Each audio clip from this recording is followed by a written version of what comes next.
It was really good at first. That was a good dry run. It was. All right, can you hear us now? You can hear us now? So sorry, we've been doing seeing which camera is the best. We will do this all over again. You're a rookie cameraman. Can you hear us now? Heather? Yes, yes. All right. We're gonna start from scratch. That was our test run. All right, so as you can see, Shadi Ramey has amazing energy, even though you couldn't hear her. Would you please introduce yourself again? Yes, please. My name is Shadi Ramey, and I'm a chef, and I've been a hemp farmer. I'm a mycophile. I'm a super nerdy around plants and plant medicine and being a good witch, and trying to raise the vibration on the planet with my work around cannabis, medicinal plants, and mushrooms. Amazing. So master's in cultural anthropology, a specialty in sustainability, and a chef, and Ayurvedic Institute trained. So some little trainings, yes. A little trainings, immersions. Immersions. Yes. Well, this is good because you get your most knowledge from practice and experience. Do you want to start with sharing how you got connected to cannabis and kind of from the beginning to and lead us up to the present day? Should I talk with you? So I got involved in cannabis probably a little too early. I was 15. And I had a pretty significant relationship with cannabis in my late teens, and I really appreciated the vibration of the plant and making me feel love and camaraderie for people, which and that was really really special to me as an expansive for expansive use. And it's been a part of my life for a very long time. And in 2015, I started working in the industry and kind of vibing with it on a whole different level. And it's really changed my life in that regard over the past 6 years. So it's one of my favorite top 5 plants on the planet. You have other top 5. What are your other ones too? Just so that everyone knows we're not just like, oh, hemp is everything. It's a big part of everything, but you have, and this is going to be her cookbook. Please tell us. Okay. Cannabis, nettles, dandelion, turmeric, which is a rhizome, and I can't remember I'll just say garlic. Lavender. There it is. I was gonna pick one for the quick one, but lavender. Yeah. I like garlic too. Michael Motti taught me this. He when people say, oh, there's just not a whole lot of research around cannabis, there's only one plant that's been studied more than cannabis. And this plant is? Garlic. Amazing. Amazing. So we all need to accept that there's tons of information out there. This is not like, and Dr. Sharon Montez said the other day, science is just catching up with the wisdom. We know this. Good. Isn't that nice? It makes sense, right? Just because we didn't know what receptors and systems this was all working on didn't mean that the evidence and the anecdotal experience of people wasn't valid. And we're getting to the point where we're studying so much more like the gut microbes and how they work with the ECS and phyto and endocannabinoids, but that's a whole other topic. I don't even want to go down that because we're here in Shadi's kitchen, and you guys missed this, but we've never done a Hemp Your Health show on location, so thank you for inviting us in. I'm so glad you came. Thank you so much. You're so welcome. Thank you. I want to start with your connection around cannabis goes deep, and it's obviously evolved, and now it involves food, medicine, healing, not only people but the planet. Do you want to start with food? Sure. Okay. What are we doing? Well, a lot of people think about when we say hemp, people think, oh, CBD. But hemp is so much more than CBD. Yeah, I think that hemp is the plant-based food that we've been waiting for. I'm not quoting myself right, but it's in my book. And I think that it's a super high vibe. And I think that with all of the food choices that we have right now, there's like so many terrible things that people are eating and it's actually not food. And when I'm like out in the world, I just like see so many people look like shit and they have no vitality. They're cheap, they like have terrible coloring. They're just like, they're not vibing high. And I think that eating hemp is a really, really easy way to increase your vitality on a daily, weekly, semi-weekly basis. I love this because when you're talking about vitality, food can either, in a black and white way, deplete you or feed you. And a lot of times the processed foods, the corns, the soys, the wheats, the glyphosate that's in everything, the bad oils, the rancid fats, etc., they're doing harm. And you may not feel it after the first meal, but you may be wondering where your inflammation is coming from.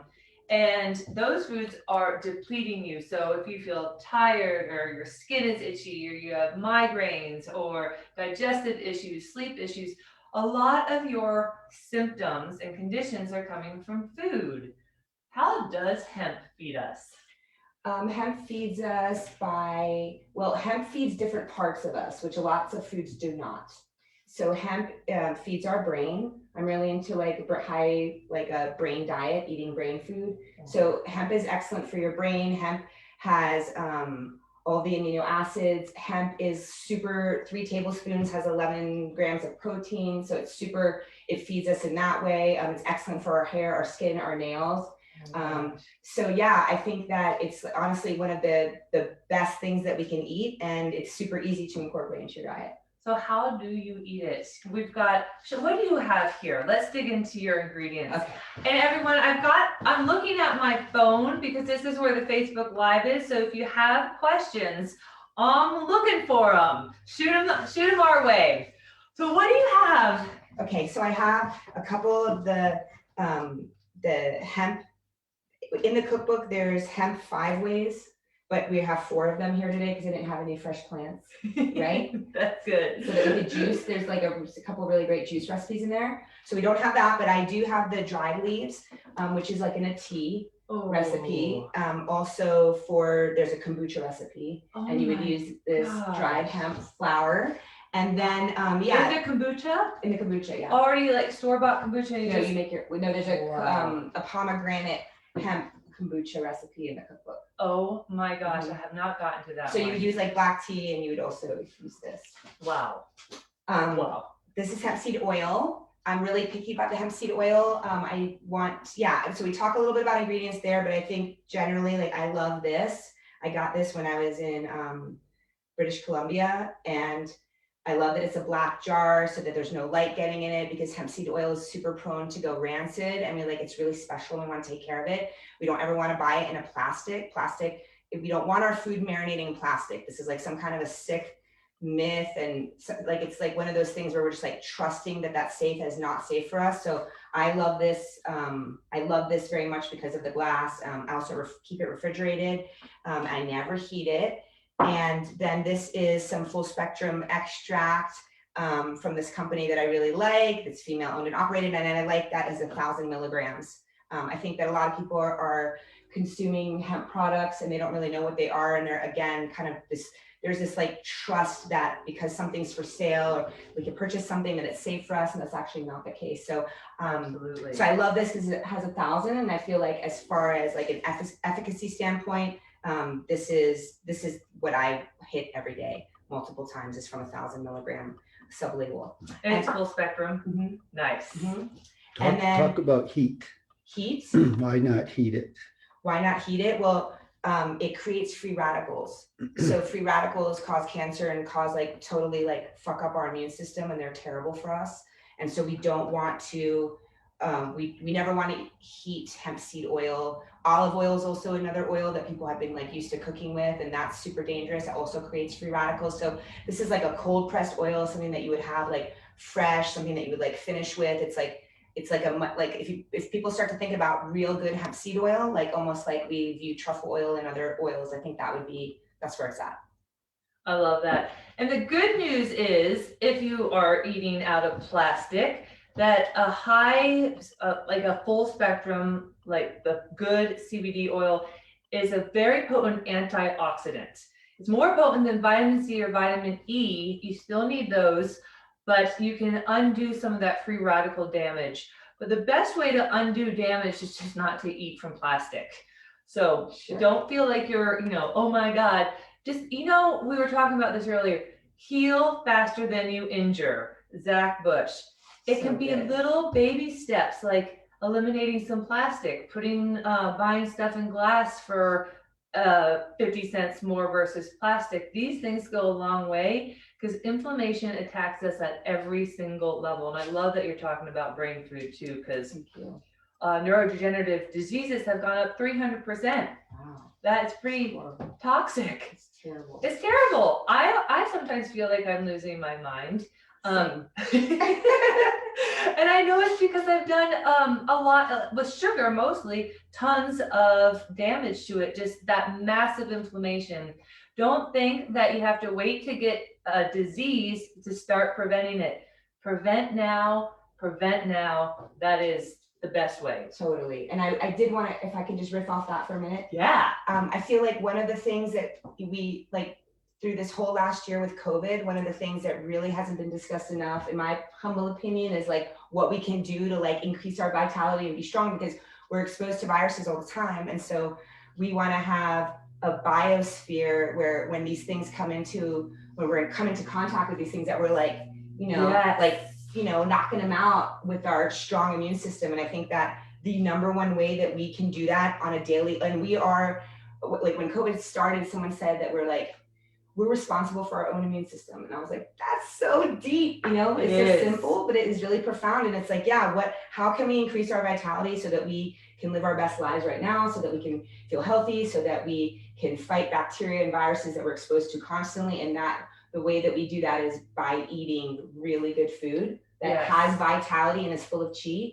And then also then adding in different herbs, functional mushrooms, all these kinds of things to make us strong. And I think that the last part of that is our microbiome, that 70%, 80% of our immunity happens in our gut. Yes. And so we need to be eating really good food, fermented food. And I love that. If we were being attacked by viruses in our human body, we are 10 to 15 viruses. 52% of our DNA has been encoded with viruses.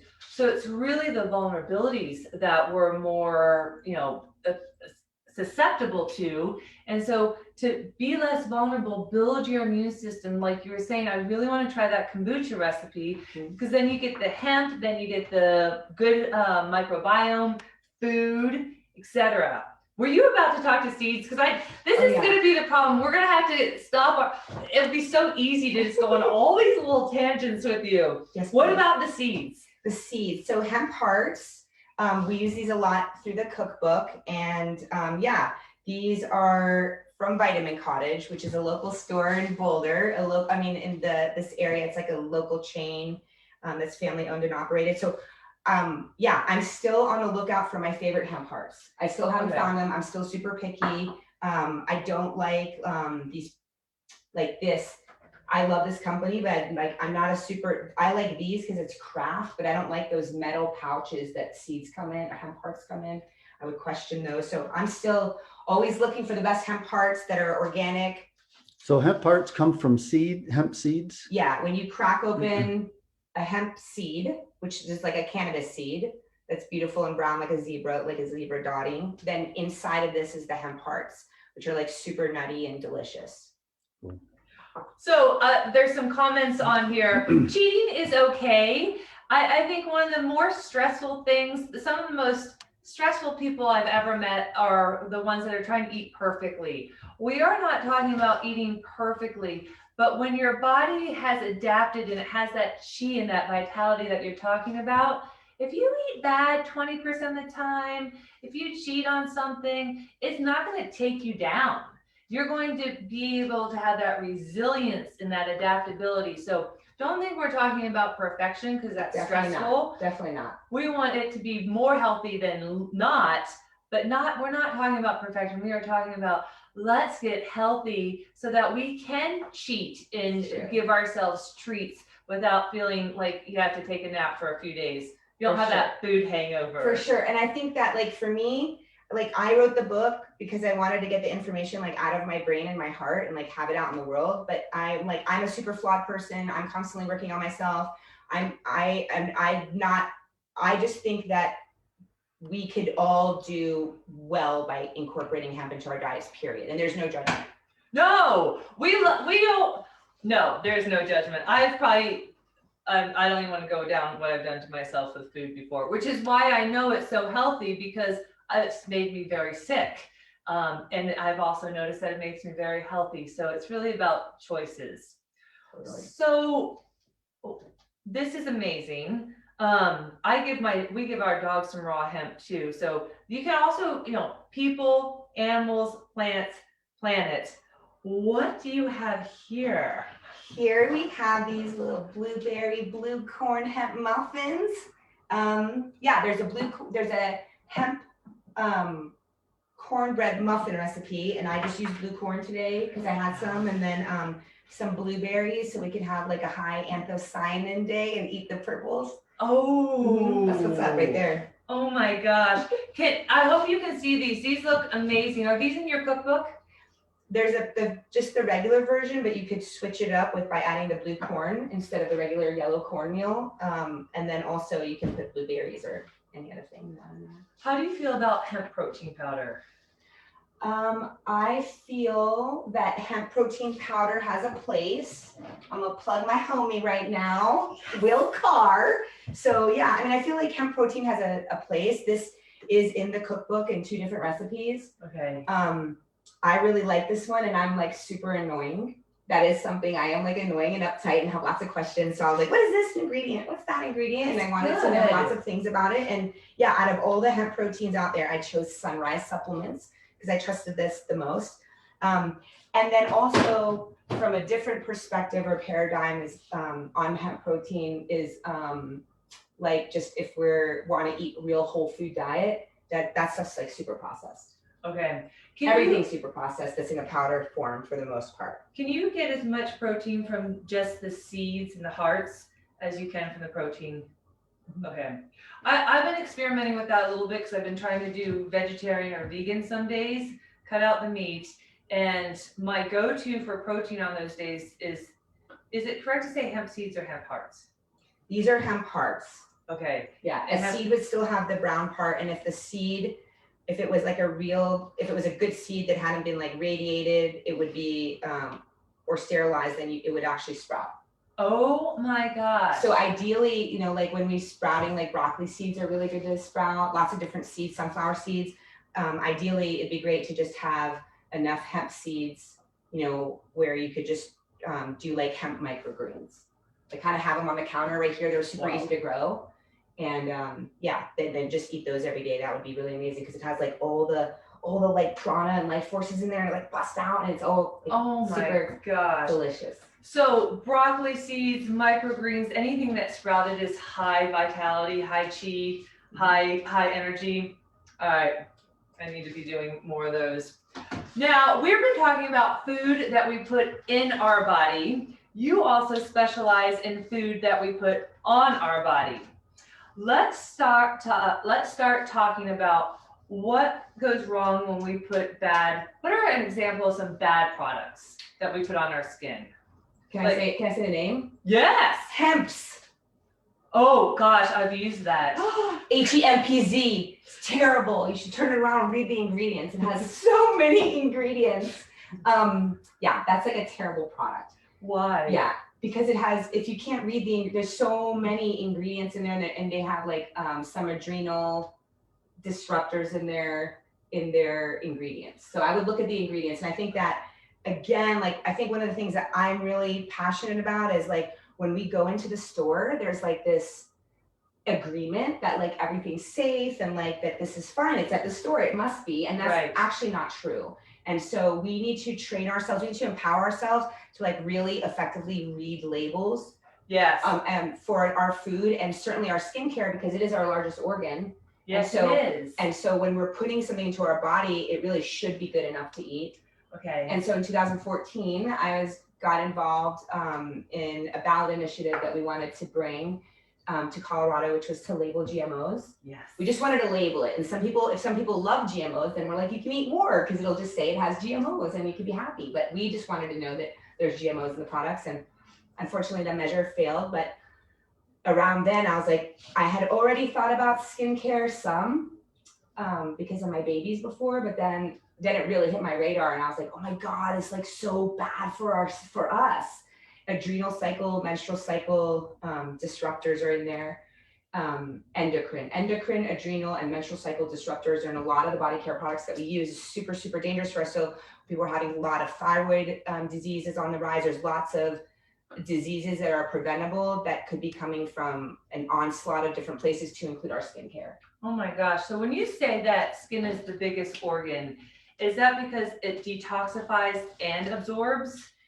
Well, I'm not sure about I just know that when we're putting, whatever we put on our skin goes into our skin, and so we want to be able to read the ingredients. We want to know what those are. We can't just take it for granted that swab or whatever is going to be safe for us because it's at the store and it's $2. It's not going to happen. I totally agree. Like, if you care about what you put in your body, you should care about what you put. Just because this is on the outside doesn't mean it gets treated worse, right? This is like your intestines, but you see it. Right. In fact, this is a little bit thicker than your intestines, but it absolutely needs food and it needs fed, and don't compromise just because something's a little cheaper. Now, you took hemp skin food to the next level, and you have an intimacy cream. And we've used it, and it is so You good. too have? No, no. The voice that you're hearing behind the scenes is Chris, my husband. So whatever. Oh darn, I always thought we were gonna get a story out of this one. No. That's a different episode. Yeah, but don't think you have to be with a partner to use intimacy cream. Intimacy can be just as much about your own personal experience as it can be with someone else. How did this amazing product, you have a story behind it. Well, I wanted to, so it was on my radar, 2014, about the skincare.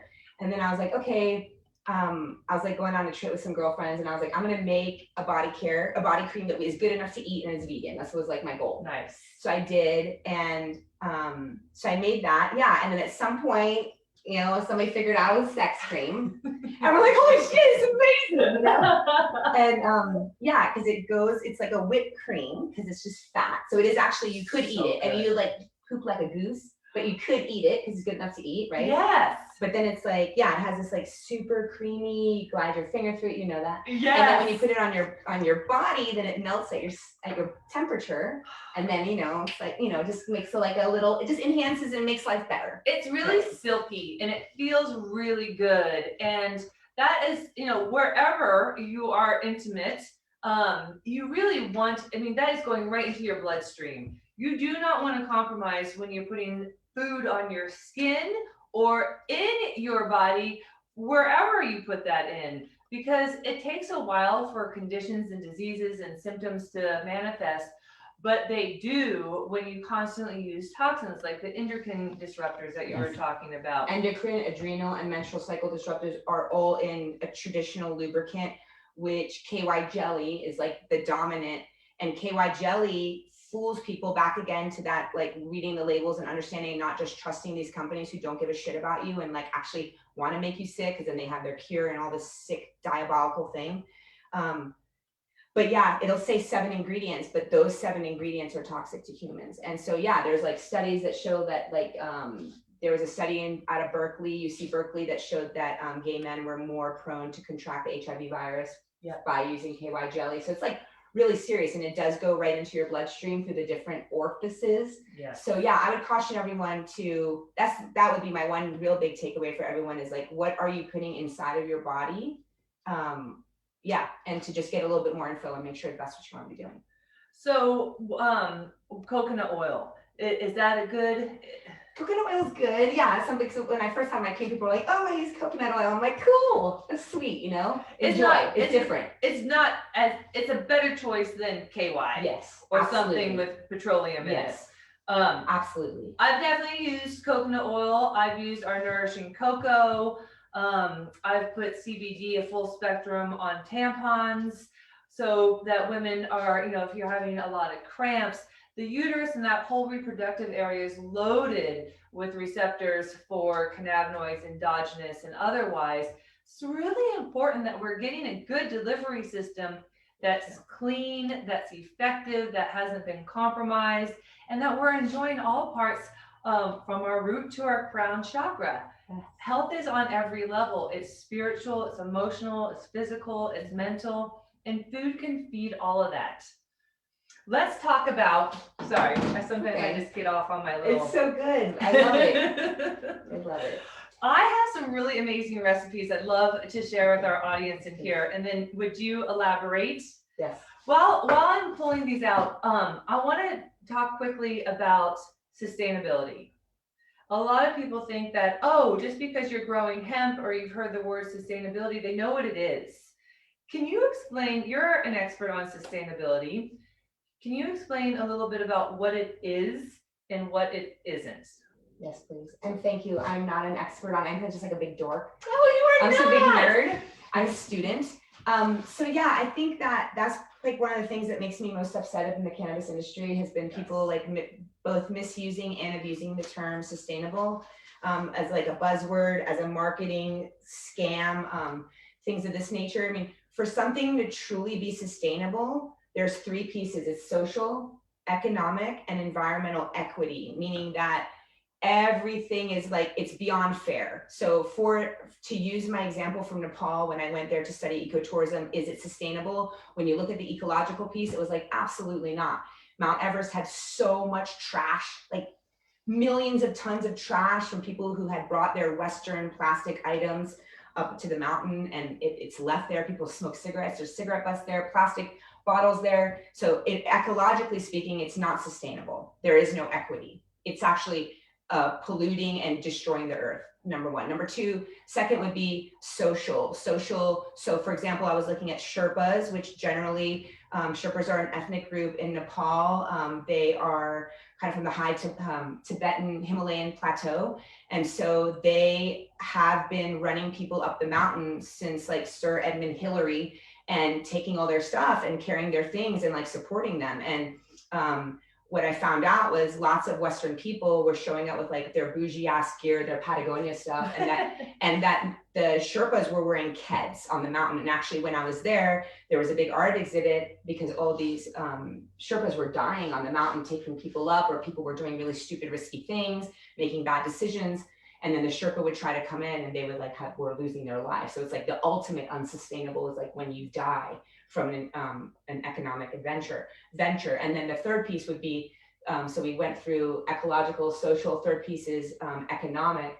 So in order for it to be sustainable, we would have to have economic equity, which would mean that, you know, that to use the Sherpas again, that they would be getting a good wage. So when you're risking your life and you're going in one of the most adverse environmental conditions on planet Earth, like you should have proper gear, you should be paid well, your life, like we can't even put a dollar amount on someone's life. So yeah, to see that they weren't getting paid, not only were they not getting paid well, but they were dying, it's like the ultimate unsustainable. So that's an example.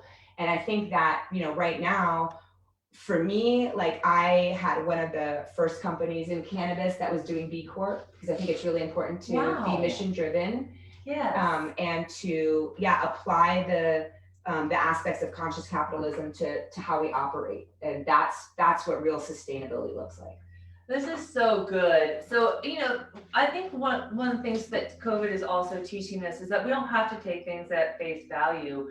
We can do a little digging. We can understand if someone's using the word sustainability, organic, to the true integrity versus using it to advertise. Absolutely. Yeah. How about like when people say that hemp is a really sustainable, dang it, I thought I had turned that off. Hemp I don't know if this is the right way to put it. Hemp can be sustainable to our planet as far as, well, that's not the right word. How does hemp help the planet? So we talked about food and our skin, and what does it do for our earth and our air, and where else can we see the benefits of hemp? Okay. So to answer your question, before I answer the question, I You wanted can to reword precede it. I wanted to precede the question by saying that every time I've been at a conference or speaking, I'm really interested in like less ego and more like empowering other people. And so one of the ways I like to do that is to really encourage people to, if you start buying this, you need to, why are you buying this when there's 1,000 different cannabinoid products on the market? So you want to know like who's growing your hemp, who. So we don't want to learn about them. Do they have integrity? Who's growing your cannabis? What are their grow methods? Yep. What are the value added ingredients that they're adding, and what's their extraction methods? Yes. These are the 4 things I think are really important. I agree. Because hemp, for the sake of hemp, in and of itself is not sustainable. That wouldn't be true, because and actually through the Department of Ag in Colorado, which I boycott right now, they send you like every week, couple weeks, new pesticides that you're allowed to use in cannabis production.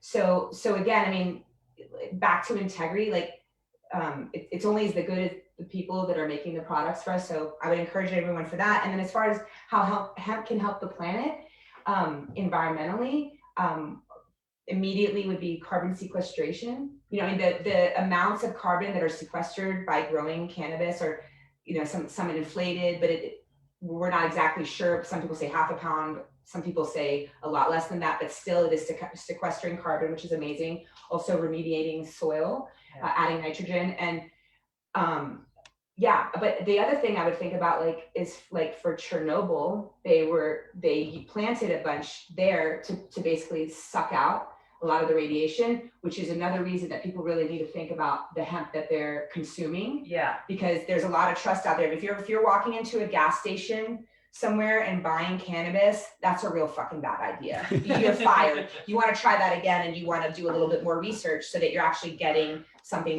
that's medicinal. Especially because a lot of hemp products, CBD products, come from China.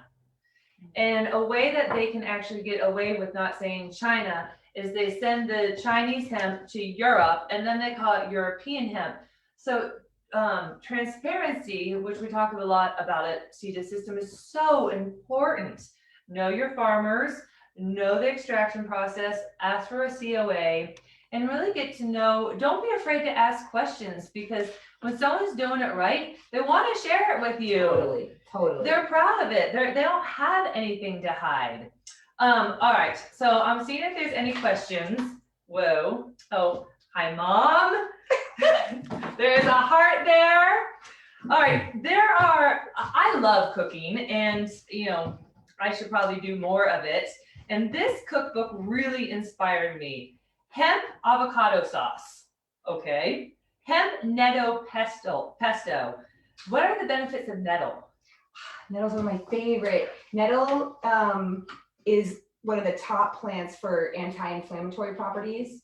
Nettle is antibacterial. Nettle is like super nutritive and like nourishing. Nettle is like it's one of the best plants. You can also like hit yourself with a real live nettle plant, and it'll like, the stingers sting you, and then it actually anti-inflames it by doing that. Really? They used to do it like in the back from the Middle Ages. You should like kind of spank my neck, and then it like gets real red and hivey, and it feels better. Really? So like, this is kind of gross, but every once in a while my back breaks out. Mm-hmm. If I use nettle on it, could it really help? Mm-hmm. Again, a plant should be able to be used as food and on your skin. Your skin needs food, not petroleum products, not estrogen disruptors, not hormone disruptors. Food, it's living. Your skin is living. Hemp, I love pesto. So hemp, arugula pesto. What are some benefits to that? I just think it's super delicious, and I love arugula, and it's good in fat. If that's like a really good and that recipe is like keto, paleo, vegan, and gluten-free. So it has that benefit. Hemp sunflower pate. Who does that? Oh my gosh, like literally, we need to have a party at your house. She's moving, so we need to do it fast. Hemp avocado salad. But my point is that there's a whole cookbook for cooking with hemp. I want to touch, we'll have to wrap up here in a moment. I want to touch on something that you mentioned earlier about juicing hemp. There's a lot of people that use that for serious health conditions. What are some of the benefits to juicing raw hemp? Some of the benefits are it's a super high vital. It has a lot of vitality in it. It has lots of chlorophyll in it. I mean, for me, I like juicing cannabis. I've seen profound things for people by drinking cannabis juice, and yeah, anti-inflammatory, super nutritive, nourishing, and lots of different vitamins and minerals that you could get from that. Is hemp hard to grow? If people are listening, they're like, my gosh, I want to juice hemp. That sounds amazing. Who doesn't need more vitality in these days? Is hemp hard to grow? No, hemp is not hard to grow. Hemp wants to grow. Hemp is, I would say, cannabis wants to grow, and it's an amazing plant to grow and vibe with. But I think that there's different levels of, again, like how people are doing things in integrity. And if you want to if you do permaculture and like how you're doing your soil, all of those things can really make your hemp stand out and have more vitality by the growing methods that you use. So if they got good quality seeds, and they put it in some really nutrient dense soil, they could grow it inside, outside. Yeah, inside or outside. Inside or outside. And then how long does it take till the actual flower, and it's like full maturity? They can juice it, they can dry it, they can make tea out of it. Around 4 months. 4 months. Yeah. Wow. Yeah, and it could be less depending on what the operation and what methods you're using, but 4 months is good. 3 to 4 months, really 4. 4 months. I think everyone could benefit from learning more about this plant. Grow a little, buy your high quality hemp oil, hemp seed oil, hemp hearts, start cooking with this. I know it sounds like I am pushing this cookbook, but it is so fantastic. Thank you so much. Paleo, keto, vegan, vegetarian, gluten-free. Well, yes. Gluten-free. Yes. Well, all of them are vegan and gluten-free, and then many are also paleo friendly and keto friendly. And it's on hemp paper, mm-hmm. and it supports the planet. Mm-hmm. Two things. Closing, how do people get a hold of you? Okay, people can get a hold of me by going to hempcanchangetheworld.com. You can also go to shadiramey.com and find me there. And or maybe on Instagram at Feed Your Vibe. She has amazing stories, posts, etc. And then, first of all, thank you for welcoming us into your home, being on the show, sharing your wisdom and your expertise. Any closing thoughts? I just wish high vitality for everyone, and that everybody gets to connect with cannabis, and that we're all free, and may all beings know peace and love. I love that. Thank you. Mwah! We'll see you all next week. Remember, especially today, go hemp your health. Bye for now. Bye.